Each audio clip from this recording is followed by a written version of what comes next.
And we're back with another Wall Day Wednesday, here to talk about the drop of the green tide. Whoa! All right, everybody.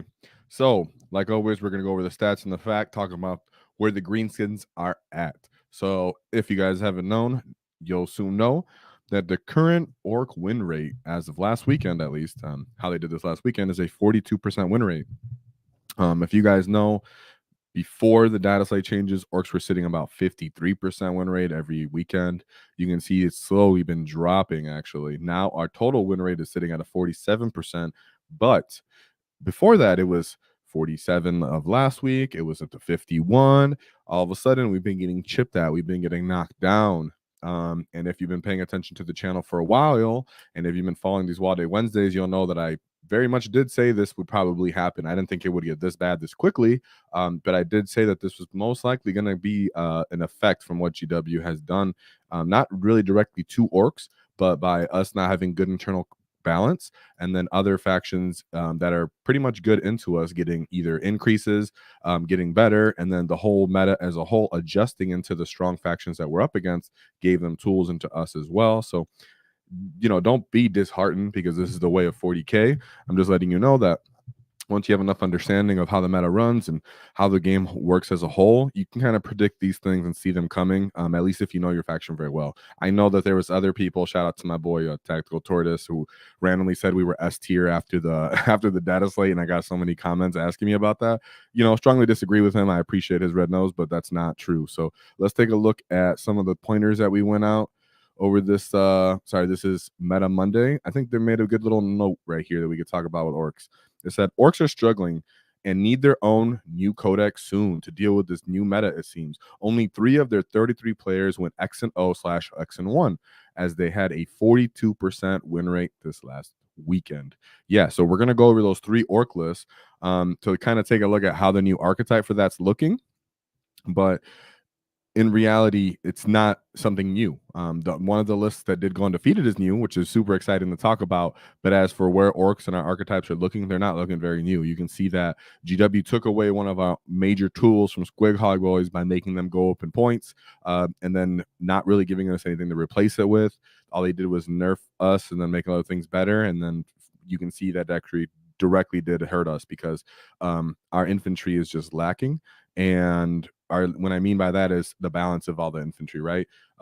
Overwatch being in the movement and in the shooting and the charge step means that we're constantly getting overwatch. We have poor damage armor saves, and a lot of these stronger factions that you're going to look at today either have anti-infantry 4+, anti-infantry 2+, or they just have a certain amount of profiles. Doesn't mean we're bad. Doesn't mean that we're in, I don't even think this win rate necessarily reflects where we're at. I think we're a little better than that. I do think that, but our overall win rate being 47% does kind of think it does look like we're going to end up somewhere about 46. I would have to say that to 44. As we continue to look out this until the codex drops. Once the codex drops, who knows what's going to happen? So let's take a look at the one orc player that went undefeated. So before I do that, let me take a look at the chat because I love you gets to see what's going on. No, I'm going over Mandos on Friday, sir. I'm glad you're excited to hear that. Whoa. Yeah, I'm feeling a bit better. I had to get some things done today to make sure I felt better, but I'm good. Got nice and hydrated. So, you bought Blackhawk this too. And this is a good pointer. Everyone has so many movement shenanigans. We do too, but for one turn. Yeah, right. Yes, we can get into you, but we have to call it at the beginning of the battle round, and you're gonna know when it's coming. So you could just position away from us and let us run into the air. So yeah, GW didn't think that out very well at all. It's funny because last edition they understood this and they were like, all right, player turn. And then they wrote this book and they're like, I forgot that mattered to you so much. Like, yeah, our 1 game rule does matter a lot. So let's take a look at Aaron Algong. I'm sorry, buddy. But I do appreciate that he's Eddie's Wall. And this is in Ohio. Shout out, not even far from me. Not too far from me, at least. So pretty fair size event. Let's take a good look at this Giz list. Some of you guys might have seen it already since it shook some people's heads, but let's take it for a ride. So we have the Big Mech and Mega Armor with super cyborg body, giving him that 4 feel no pain, makes him hard to precision out and kill out of that unit, considering that he's regenning people and he's healing. People will understand that if they get the opportunity, they're going to precision him. So that stops him from dying outright from something silly like that.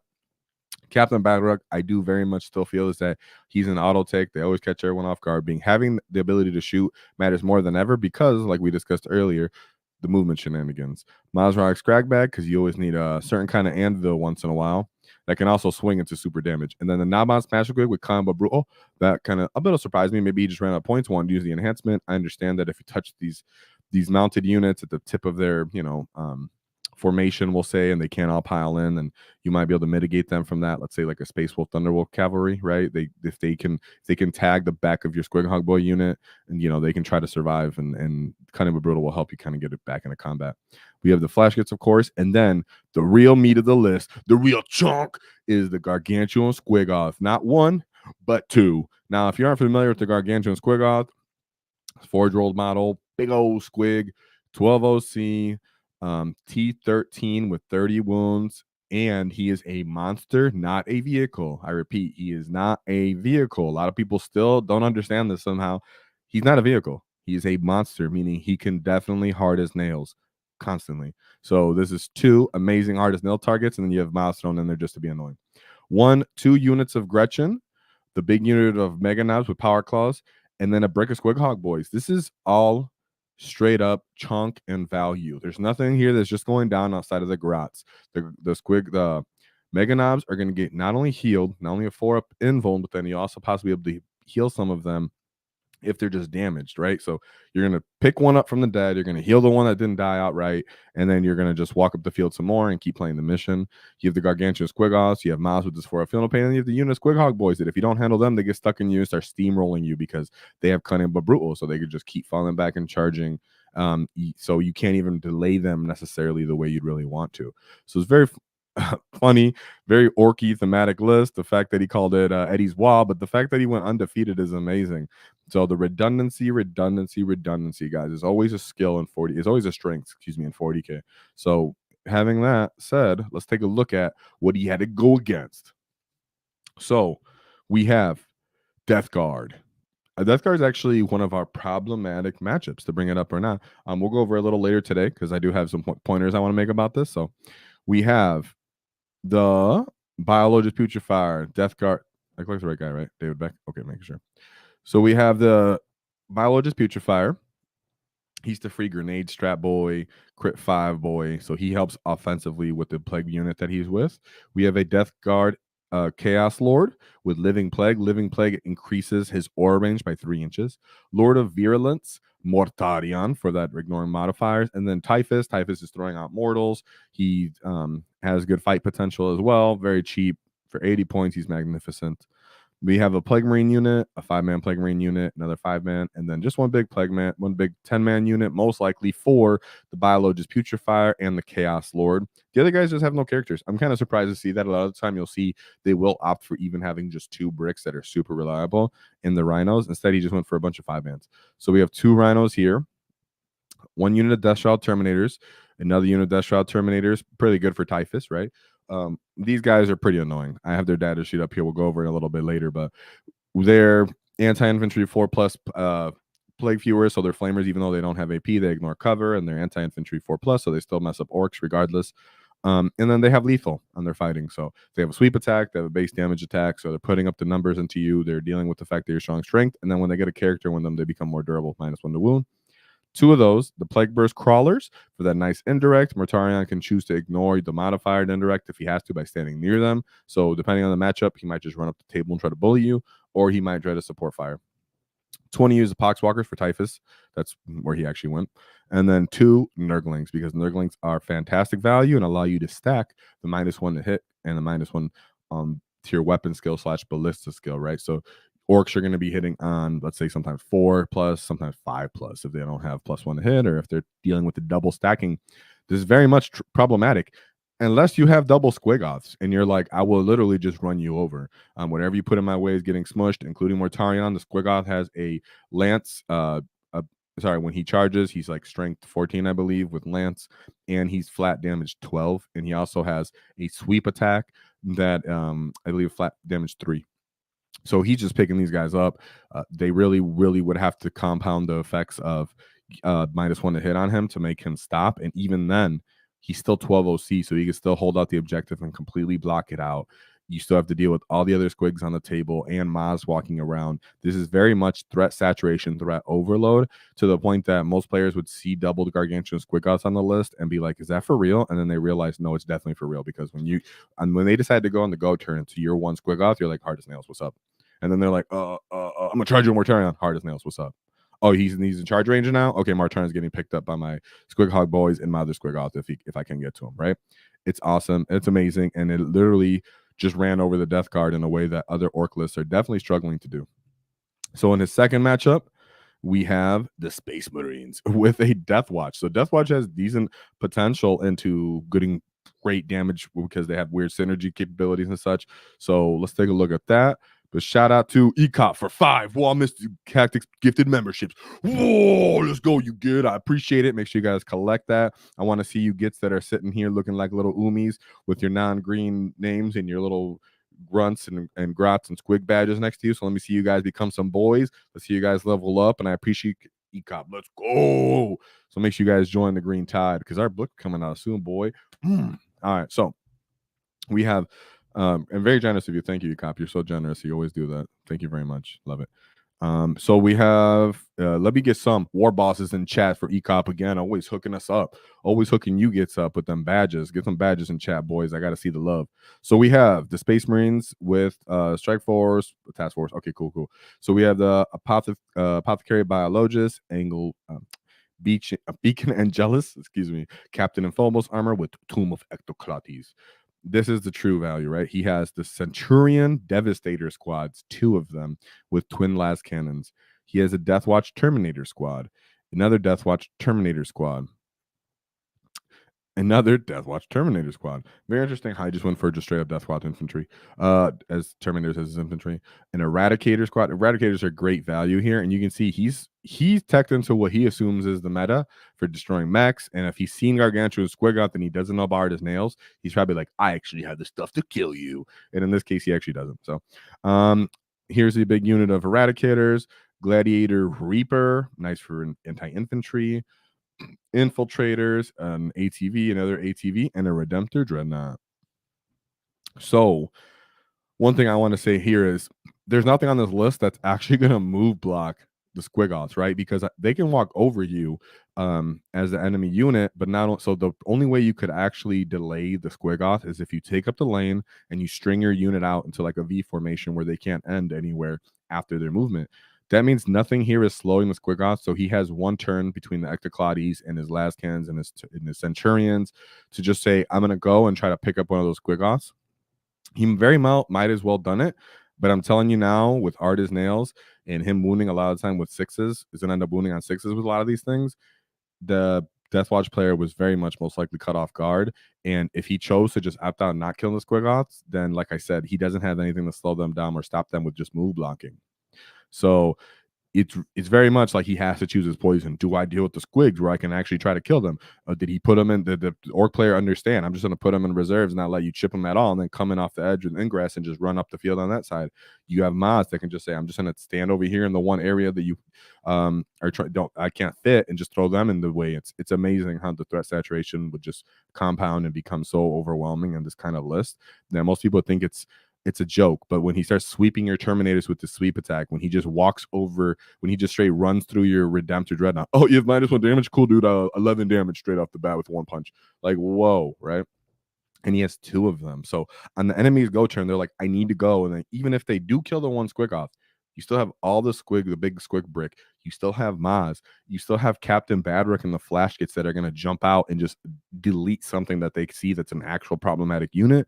So the list, it comes off as meme-ish, and then you look at the opponent's list, and even a list that looks the Centurion Devastators and a big unit of Eradicators. Those Eradicators are just wounding on 6s. So even though they're re-rolling, they're like, oh, I hope I get in range, and I hope I actually get it off on you. And like I said, you're just killing 1. That's still everything else on your 1 go turn. You probably got into range after that with all that shooting and got ran over by the rest of the WAAAGH. So he put up an 86-point win there. Let's take his third list. Fantastic. Just by the way, shout out to you, because I'm loving this list, and it's so fun how it's actually working, and it goes perfectly into the rest of the stuff we're going to talk about. So we have the big boys. He has a Tyranid invasion fleet, which is, in my opinion, the best way to run Tyranids right now. Old One Eye, Biovore, 3 Exocrines, 2 Haro specs, which are awesome for their point value, guys. Come on, 125 points. You can get 3 Squigs, you can get a whole Haro specs. They can get a free strat for 5 up, feel no pain. Hilarious, GW. Maliceptors, 1, 2, 3 Maliceptors. Maliceptors are really annoying. It's the Orks. Don't worry, we're gonna pull up their data sheet. Pop. This is something that I think, unless you've played against, you're not really understanding how annoying this can be. So it has T11 with a, let me zoom in a little bit. T11 with a 3-up armor save, 14 wounds, and a 4-up feel no pain with 4 OC, which is just enough to beat out stuff like Maz. It does have Psychic Blast Overload, decent volume right there with how many range shots it gets, and it's sitting at the Strength 10, -2, flat 3 damage. Then it has their actually scything attacks, a little bit of sweeping damage. But in reality, the true value is when you're within 6 inches of this model, each time a model in the unit makes an attack, subtract 1 from the hit roll. And if that enemy's below half strength, subtract 1 from the wound roll. So when you have triple, let me go back to my boy here. When you have triple of these, you can just lay them across your deployment line as a Tyranid player and walk into Orks, making them know you have to chew through this. It's going to be in Synapse range because it's a Synapse monster, and it's going to pop its feel no pains possibly twice in one phase. 2 Ripper Swarms, the Tyrannofex, awesome for value in my opinion. I believe it's T13 or 12, maybe 12, with the 2-up base armor save, 16 wounds, big old fat Tyranid monster with an acid sprayer, great for overwatching Orks, great for that. And he has 3 of them actually. Oh, sorry, the second one is a Rupture Cannon. Rupture Cannon would be sick into a Gargantuan Squiggoth on paper until you're like, oh, it's 2 shots. I could totally just whiff.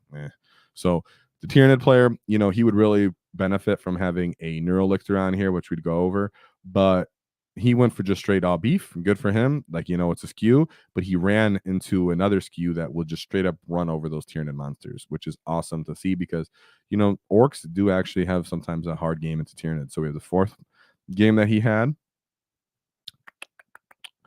We have Space Wolves. Whoa. So we have the Apothecary Biologist with the Fainting Withdrawal, Librarian and Phobos Armor, Logan and Gribnar because he thinks he's an Ork. He calls a little Waagh. I think he gives himself like reroll charges or something.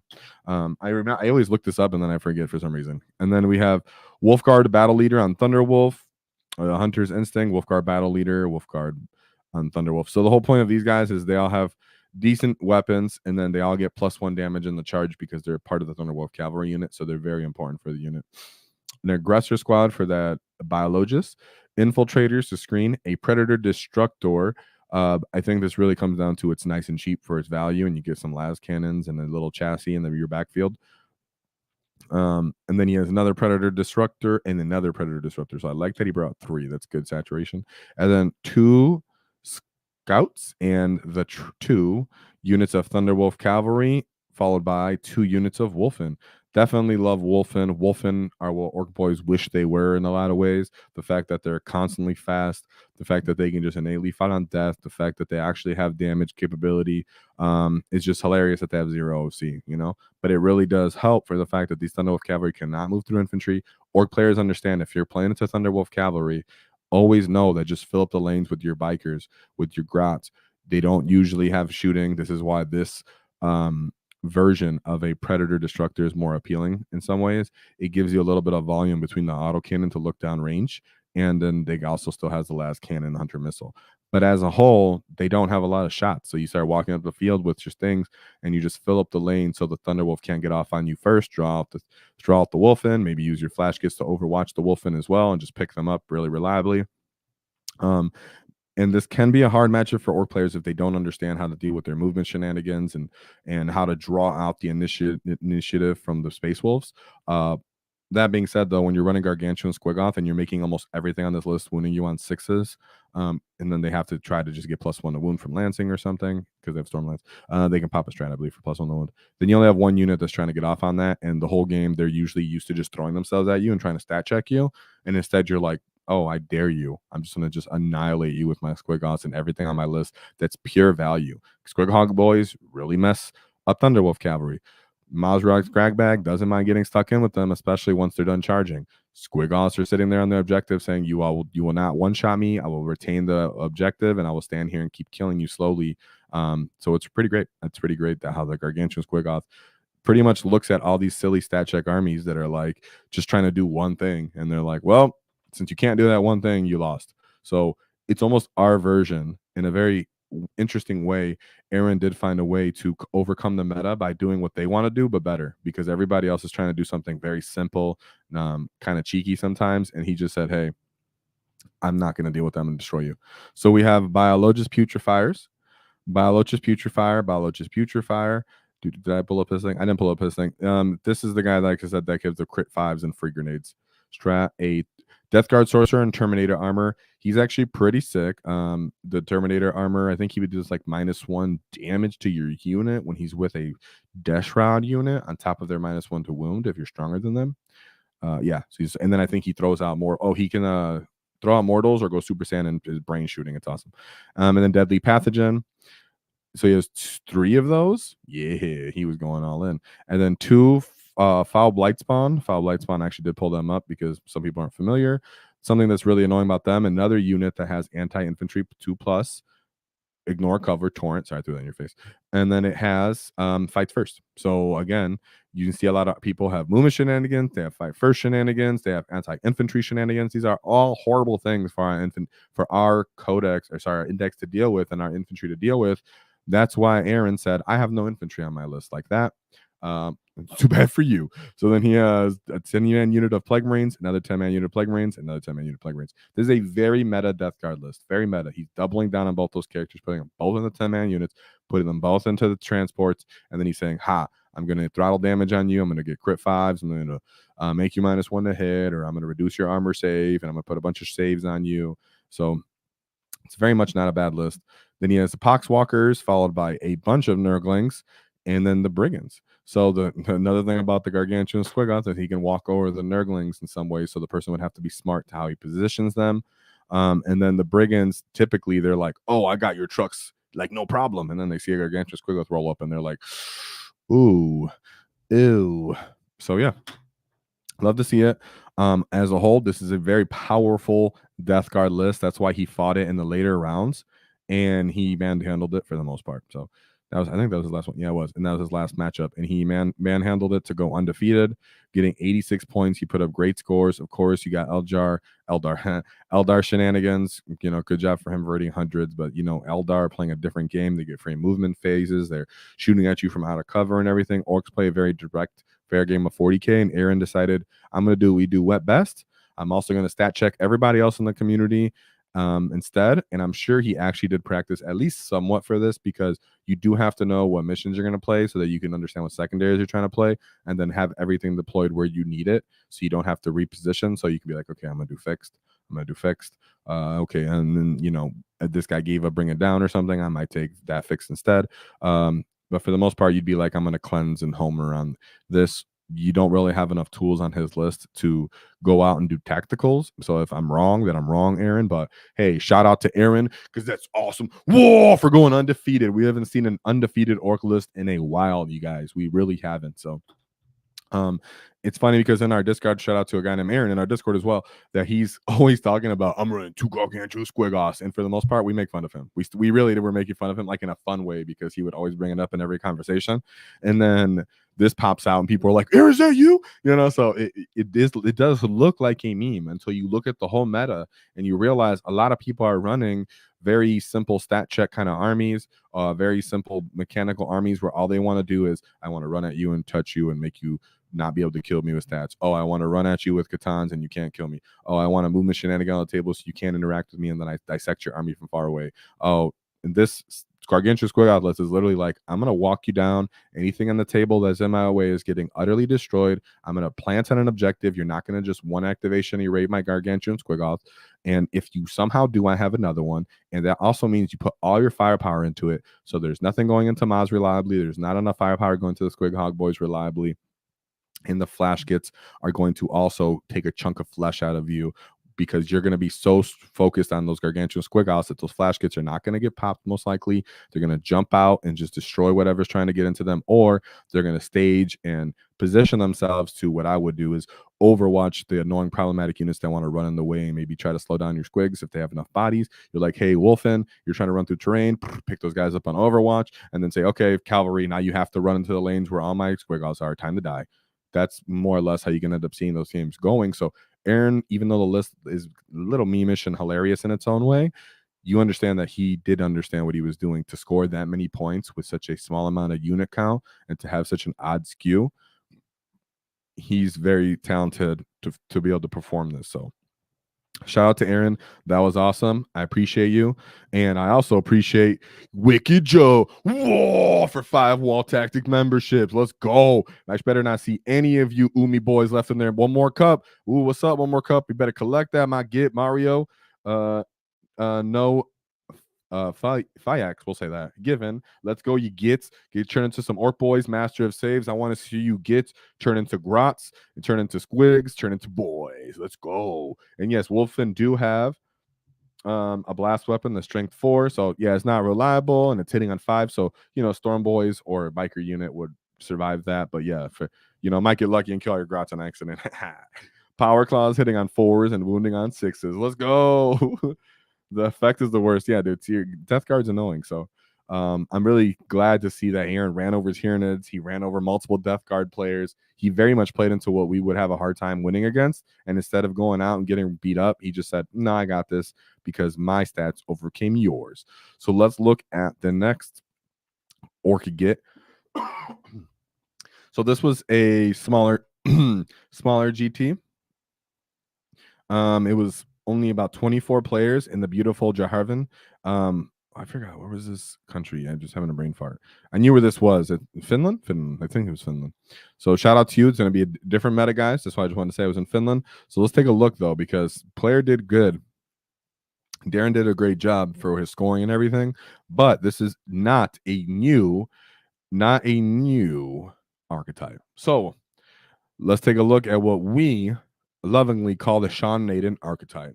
So this is actually closer to Sean Naden's first archetype, as in when we first heard about him doing well with this list. This is what he brought out. He had a Beast Boston Squiggosaur with Edwappa's Kill Chopper, Mazra's Cragbag, Captain Badrook, and there's Mazra's Cragbag, Gazgul Thraka, Beast Boston Squiggosaur, Edwappa's Kill Chopper, Gazgul, Captain Badrook, Mazgrog, Nob with Wall Banner, Warboss.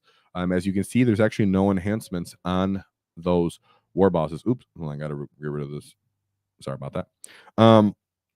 There's no enhancements besides Edwappa's Kill Chopper for his mobs. So that's very, very important because Sean actually did have those. Big unit of truck boys for the battle wagon and the banner, because I love the Nob with Wall Banner. 2 trucks. There's the 1 battle wagon. The flash gets that I just need them. Only 1. Yes, only 1 unit of grots. The 2 Mega Knobs for the Blade of Wounds on Gas to absorb a grenade, and so that Gas can really enjoy devastating wounds on the wall, and he can enjoy the +1 to hit, +1 to wound. 2 units of 5-man knobs. These are our scalpel, small kind of scalpel unit. I'm not in love with them right now, but I might be wrong. I might have to go back to them because more activations might be another way to play. And then 1 unit of War Bikers. So very interesting, very similar to the Sean Naden archetype. And this one, I can see he went for more damage and saturation of that thick, valuable character build with the Beast Boss and Squiggosaur for Dev Wounds, with Mazrog, and then all these war bosses and Nob with Wall Banner. I'm telling you, Nob with Wall Banner is something that I think people are still slept on because we've just been exploring them as a boy unit.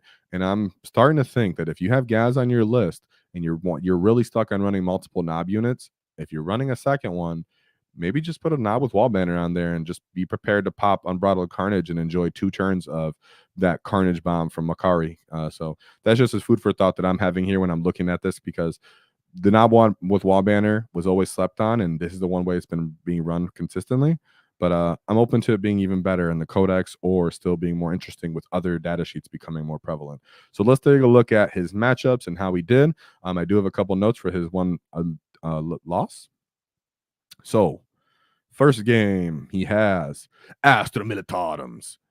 So, Gaunt's Ghost. These guys have a nice long rap sheet of abilities, but In short, they're decent for shooting. They're decent for sniping out of character with their sniper sometimes. They're decent for getting in the way and trying to score and slowing down your enemy. They can be used in a bunch of different ways. It just comes down to what the player needs in the matchup as the Astronaut player. I don't think it's needed or necessary for like the most competitive Astronaut Arms list, but it's been around since the beginning of the edition. Lord Solar Leontes, he's definitely an auto include. Tempestus Scion Squad, interesting. A platoon command squad and grand strategist, definitely auto include. 2 units of Cadian Shock, a Death Corps Krieg, 2 Chimeras, which are awesome transports. The fact that these are only 5 points more than a truck bothers me because I don't think trucks needed to go up anymore. I think they were fine at 60, and GW just wanted to nerf us a little bit. So we have Armored Sentinels, a 3-man unit. You know, not my cup of tea, but it is what it is. 2 units of 3-man Bulgrin, a Hellhound, Lehman Russ battle tank with the battle cannon, and Lehman Russ Demolisher, another Demolisher, Tempestus Scions. This is a big unit for the command squad, and then a 2 5-man units of Tempestus Scions. So with that Tempestus Scion unit, he's most likely just trying to come off from deep strike, really get off on you with his orders, throttle the damage.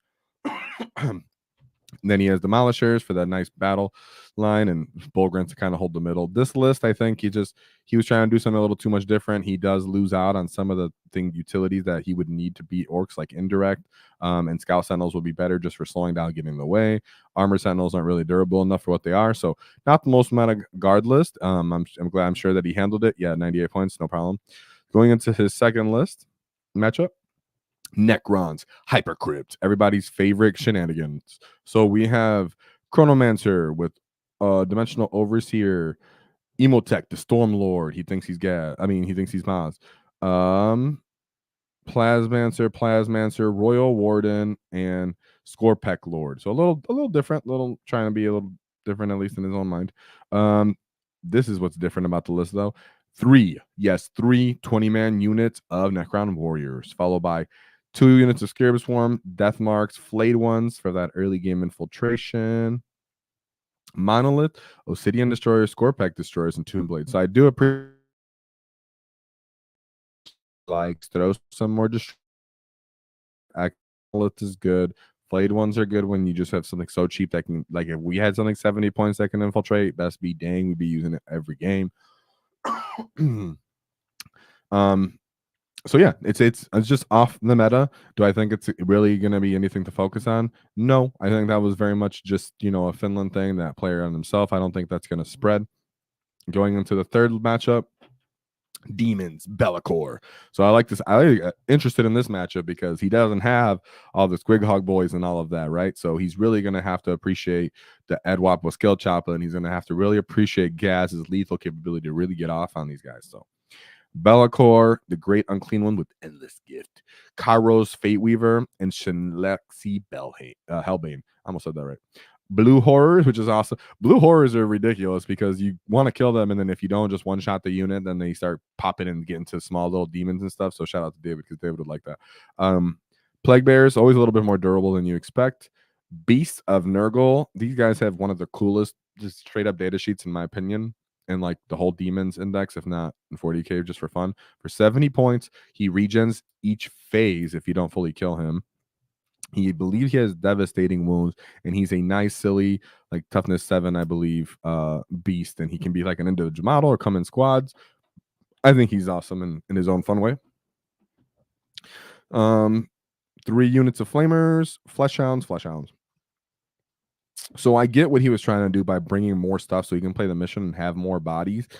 But demons very much feel like you need to stick to what they're good at with the thick things, and then just have just enough tiny units that you could just screen your backfield maybe, or score some kind of fixed secondaries that you're built into your play style. But if you're not going corn and going for it, you don't really need all the flesh hounds and all that little things.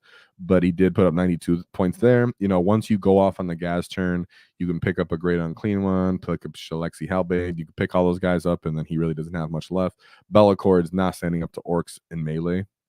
But his one loss, which was a respectable loss, was into Tyranids. And this is an invasion fleet. So we have the Hive Tyrant, and we have Old One Eyes. This is the list that I actually have some notes for, so we can talk about how this ended up doing so good into one of our more powerful archetypes.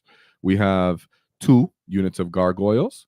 So Gargoyles, just to say, as a sleeper movement shenanigan unit as well. So Gargoyles can move, normal move, advance, shoot. Then once they're done shooting, once they hit an enemy unit, they can move again.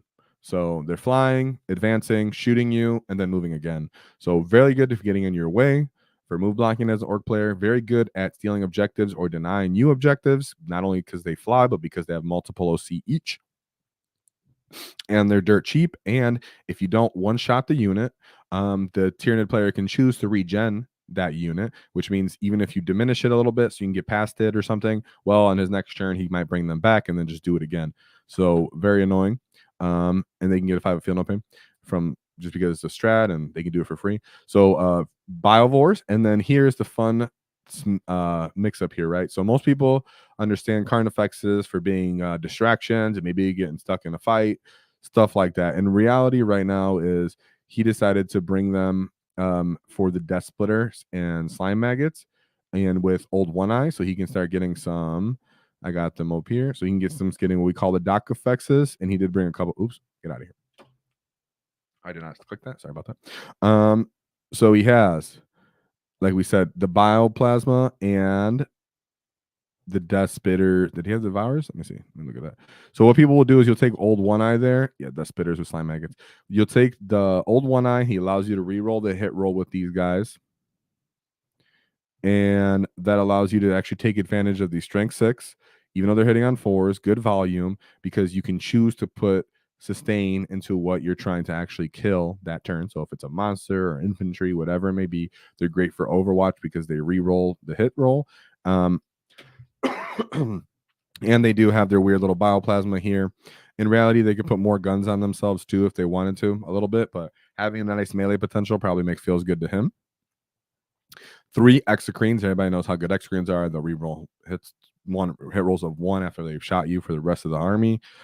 3 Maleceptors, like we went over, so the -1 to hit. Then they're possibly -1 to wound if you're already hurt or diminished. And then the Neurolictor. So the Neurolictor is great for Tyranids as a whole, but as an orc player, you need to understand why. So we understand that he's whatever, okay, durable for T5 with the 4-up invuln and 7 wounds. It's cute, whatever. Each time he destroys a character, gains 1 CP. That's that's somewhat important for orcs to know. Just not give it away. But in reality, so in your command phase, select 1 enemy unit 12 inches of this model. That unit must take a battle shock test. While an enemy unit is within 12 inches of this model, if that unit is battle shocked, each time a model in that unit makes an attack, subtract 1 from the hit roll. Each time a friendly Tyranid model makes an attack that targets that unit, add 1 to the wound roll. So very, very compounding, very, very traumatic for an orc player. If they decide I'm going to get my, let's just say Maz fails the Neurolictor test, right? Not only is Maz now unable to pop hard his nails, unable to do any strats to reroll a 4-up invuln if he has to, but the whole Tyranid monster unit in response gets +1 to wound against him. So the Exocrine went from wounding him on 6s when you pop hard his nails to 4s when you didn't pop hard his nails, and you're now scared of battle shocked.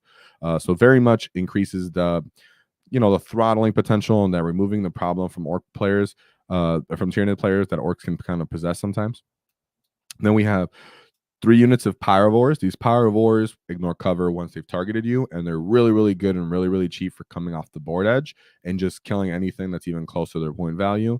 Like, let's say 10 Grots up against 1 Pyrovore, a couple Storm Poisons against 1 Pyrovore. It's not even in question. They'll flame it. It's twin linked. They're ignoring the cover, so then anything else that targets you now just gets picked up.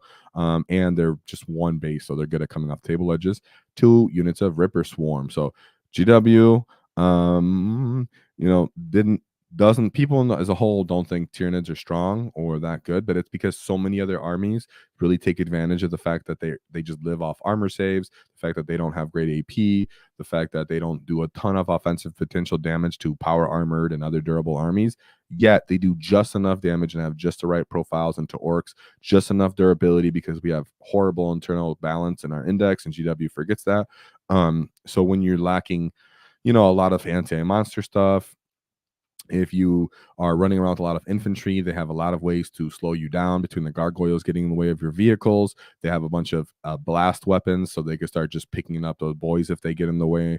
And then even the dock effects or the carnifexes on the Overwatch are really good in damage in there. And the Tyranid player should be smart and understand that they're going to position in the lanes with the Maleceptors and have that cross bubble. That way, when you do, let's say, run through a terrain building or you do try to charge into them, you're now -1 to hit.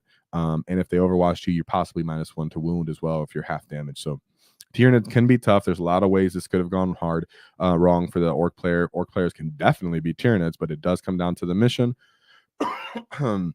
Tyranids don't like when they have to spread out all over the table. They want to stay near each other, especially lists like this with the Maleceptor. So I'm assuming it could have been something that was a bit more castly staged mission. But yeah, that was the one game he lost. You do have to be good to be a good Tyranid player to do that, because you need to know how to manage your resources and what to give away and not, like the gargoyles, right? So shout out to Darren for it's okay for losing that. Let's look at his last game, because he came back with vengeance to put up a 100 into Imperial Fist, Vanguard Spearhead, Ancient and Terminator armor, Darth Lysander, so that's like their name character. I think he gets like a 2-up invul once per game, and then Thor Garldon. That's hilarious. I have his Imperial Fist army, guys, and yes, it's painted, so I'm familiar with these guys. So it's really funny that he actually brought this. Assault Terminators with jump packs. Intercessors. There's Assault Terminator with jump pack. Whoa, no, I was kidding. Assault Terminators with jump pack. Intercessors with jump pack. Assault Intercessors with jump packs. And a big unit of Eradicators, a small unit of Eradicators, Infiltrators, Infiltrator, Redemptors, 2 Redemptor Dreadnoughts, Scout Squad, Terminator Assault Squad, and then he still brought 2 Whirlwinds. Okay. I'm really not sure exactly everything that he was trying to do with this list. Very odd, because he, like you said, it's a Vanguard list that's using Imperial Fist, calling it a sneaky boy list.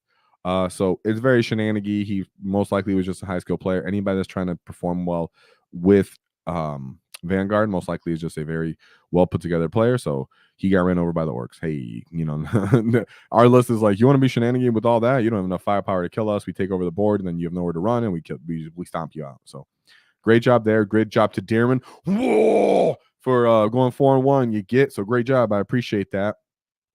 No harm, no foul, no shame, losing the nids, and can't win them all. It's all good. Get so let's take a look at. Wait, did I erase? No, I didn't. Oh, what I did is I jumped over my boy when I looked at that event. So this event was actually in Canada. So I just lied to you. This list was in Canada, the one we just went over, guys. So I just tabbed over once, but everything we just went over. So shout out to Darren in Canada. Whoa! To the Wheat City GT Open. Now, let's go into my get over here, Nicholas. So Nicholas was actually in Finland. This is where this is.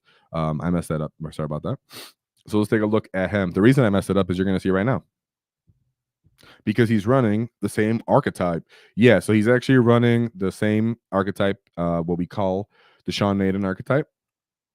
Still a very good archetype, but it's interesting that 2 players in the same weekends went 4-1 with this, and most other people got smushed. So were they onto something, or did they get lucky? The world may never know. So we have Gazgul Traka, Captain Bagrock, Mazraz Cragbag, not with Wall Banner, but he does have Cunning but Brutal. And he does have the War Boss, but he does have Follow Me, Lads. This is what I'm saying. I very much appreciate that in my unit. It could, because you're not with Wall Banner, 20 boys unit needs to go off on the turn it goes off. Right? When you call that wall, when you disembark and you run up the field, you need to get in the charge. You need the enemy to know, if you don't kill me, I will fall back onto your primary objective. I will fall back and charge you, or I will fall back and do a secondary to win me the game. What it does is it means your enemy will reliably have to focus on that mob, which means you understand the next turn what's going to happen. You know where you're going to end up because you reliably move and charge. You know how durable you're going to be because you're going to pop apart his nails and have the 5-up invul. And you're going to know the enemy is going to target that unit because it has Cunning but Brutal. So it means that you actually know what's coming, and as an Orc player, that matters a lot, so that you can play that straightforward game plan that we have. We have the flash kits because you need them. 3 units of Gretchen. I actually appreciate that. So instead of going for the Beast Boss on Squiggoth story, he's got enhancements. He's got more Grots. 2 units of knobs, scalpel knobs, and he has a unit of storm boys on this list. So he dropped the beast boss on Squiggoth, and he said, I'm going to bring more stuff, more units, 2 trucks, and 1 battle wagon. And I'm here for it. Totally see with it. All good with me. One other thing I did see is when another version of Sean Naden's list, when he ran Mega Knobs, and I'm very aware of that. Just want to say that out there. So I do have his list notes as well for the one time he lost. So let's take a look at his matchups. Bah. So we have Black Templars, Ironstorm Spearhead. We have High Marshal Hellbrick, the Judiciar, the flesh is weak, so he's a feel no pain, and the Lieutenant with combi weapon. 1, 2 Impulsors, Ballistus Dreadnought, Gladiator Reaper, another Gladiator Reaper, 2 units of Sword Brethren, Redemptor Dreadnought, 3 Redemptor Dreadnoughts, 3 Scout units. So actually a very good list as a whole, mixing Black Templar with Ironstorm. Of course, it's always going to run into the issue of they are going to run out of assets and resources if you have good enough terrain to hide, if you're staging, if you're not overcommitting turn 1 and turn 2, or if the Black Templar party doesn't respect you and he just throws himself into you, not understanding that you'll fight on death, that you might actually tank it with Maz, and that the Impulsors, you know, they have a good amount of volume and such, so they can appreciate Master of the Machine aura, but this comes down to a mission play very much so, right? Because the knob with wall banner unit, when it does go off, the amount of OC, the amount of damage it can actually put out when you pop Gaz's Art as Nails. I mean, when you pop like Umbrella Carnage, you pop Makari's Waagh on the wall. That unit gets an outrageous amount of bucket of dice. That means whatever is on there on the battlefield in the middle, trying to hold the table and stage, is getting utterly annihilated. Besides the Redemptor Dreadnought, pretty much. And the Sword Brethren are great targets for the 5-man units of knobs with War Boss. So then that becomes more of a trade and an exchange. I go into you, you go into me, I fight on death, you pop my redemptive truck, but you didn't kill my units inside because I got out on 2 different sides of the truck, and now you have to come get me, or I get to run out and charge you. The Ballistus Dread, in my opinion, doesn't do anything reliable enough, so it's not even a factor that I worry about. It very much comes down to, is he going to give his scouts to you? And if he does, you kill them so he doesn't have good scoring potential. If he doesn't, then he's going to march up to the field thinking that he can stat test you with his Redemptors. And what happens is, even if you don't kill his unit with all those boys, you can very much tag that objective to 100% own it. And then on the following turn, if he doesn't fully commit and kill you, your unit falls back and charges another objective, maybe stealing his home primary. So it is a skill-based game for him to pull that off. Orcs do have the tools to beat them. The mission will always be a factor in a matchup like that. But in my opinion, Space Marines, Black Templars, they run out of steam because they want to combine arms with you. And you're willing to lose a truck, or you're willing to, you know, hang back for a second, draw them out. They fight you, you fight on death, you countercharge, you survive. They don't have enough volume. Once you've countercharged and they've committed, they usually don't have enough stuff left to clear you, and then you can continue the momentum of killing things. As long as you manage your CP correctly as an Orc player, I'm telling you, because you need to be smart on Artist Nails, and you need to smart with Unbridled Carnage. You need to be smart on all of those things. So, great job, Nicholas. So his second matchup, we have the Death Guard, and this is what he actually lost to. So let's take a look at these poopy gits. We have the Biologist Putrefier, 3 of them, a Death Guard, Chaos Lord, and Terminator armor. So I was like, what the heck's happening here? This is what's happening here. So pretty cheeky, durable little fella. What happens is he has the Living Plague enhancement, so that means this aura becomes bigger. So while an enemy unit is within contagion range of this model, at the end of the turn, roll a d6. On a 4+, the enemy unit suffers d3 mortal wounds. So that just means that he's now projecting mortals quickly across the table much more reliably. He also has Twin Lightning Claws, which is a nice fat 7 attacks with Twin Link, so re-rolling. The Foul Blightspawn, and then 1-2 units of Plague Marines, big ones for the characters, and then 2 small units of Plague Marines, followed by triple Rhinos, a Cultist unit, the Death Shroud Terminator unit for the Death Shroud Chaos Lord that we just talked about. So he's not Death Shroud, he's a Terminator Lord. And then 2 Nurgling units, because you love them, and 3 Brigands that are appreciating that Contagion aura. Still a very strong list of Death Guard. You can see how he could end up losing to this. The fact that they're getting Flamers, they're getting infantry, the fact that they have a good amount of volume, the fact that all of these Plague Marine squads can, let me see if they're going to fight first. They can fight first and throw grenades into you. They're getting critical 5s. It just becomes so overwhelmingly annoying between -1 to hit, and then if they're smart enough to stick a Nurgling unit behind a Death Shroud unit and kind of follow it up the field safely, then you're like, oh, I'm gone into Terminator Shrouds. Oh, I'm -2 to hit, and I'm -1 to wound. Oh, I didn't do anything to you. Game over. So it does come down to how good each player was kind of positioning and setting up. But this is one of those games that you can just straight up mess up because they fought first, or they overwatched you incorrectly, or they popped your truck too early, or there's a bunch of different ways it can go wrong. And as an orc player, you do have to be wise into what they're trying to do, but also perform your mission kind of perfectly, because they have every advantage in a lot of ways. When they're like, what, you just want to fight me? Oh, I'll just stand here and tank it, or I'll just fight you first, and then whatever's left, I'll definitely tank it. So it's kind of a little annoying. I seem frustrating for Nicholas in that way. He did lose it. It was right here. You can see Death Guard. The Death Guard player was good, but he put up like 44 more points than him. So hard loss, but Death Guard is definitely tough. That's why you just bring 2 Gargantuan Squiggoths. No, I'm just kidding. And then we have his third matchup, because he did come back with vengeance to win this one, is a Firestorm Assault Force Salamanders. Agrex Agatone. That's the key to the whole list. Oh, no, actually, Vulcan Heastan is the key to the whole list. Agrax is just another named character. Captain with Jump Pack and Thunder Hammer, 2 of those. Librarian Phomos. Blade Guard. Company Heroes. Eradicators. Inceptors with Plasma. 2 Inceptor units with Plasma.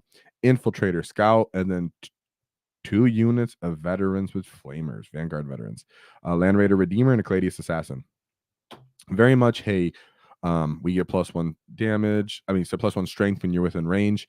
We can pop strats, I believe, for dev wounds, and it goes, and then you get the rerolls. You're just putting a booty load of saves onto anybody that gets within range. The issue is you have to get into range of orcs, and if you just mess up with resource allocation, as you're trying to kill, let's say you're just like, I'm going to kill mobs with this, and you overestimate what's going to happen, then you just committed your one-shot nuke, and then orcs just pick you up after that.